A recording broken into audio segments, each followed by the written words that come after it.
Ready？快！跟住要深呼吸準備啊！係啦。你都係啲冇事啊！我而家又要學茶道，又要係啊！佢嗰個見櫃，跟住佢把刀要喐，真係好多禮嘅。係咯，你要對擺嘢有尊重。too much 咗，我明白唔同咯。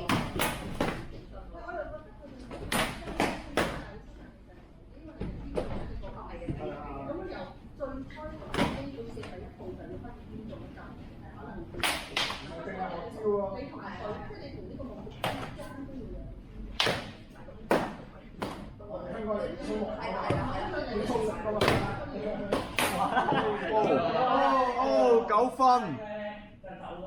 我諗嗰個爭呢件就爭流，我係多喎，咪人好多啲匠人先得。係我真係冇乜耐性。係，但我係遊客嚟啫。都係想學啫。我都想掛嘅，即係掛嘅都俾我掛嘅。咁你個 budget 係冇玩咯？呢個玩我有出人情啊，佢玩咗幾年㗎。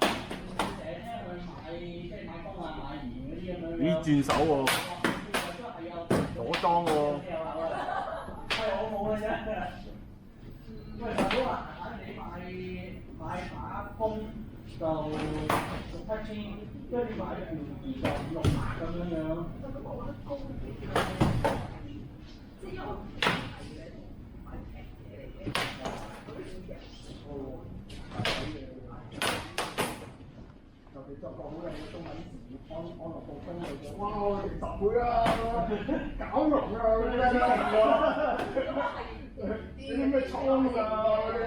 即係空運又另外一件事。係啊。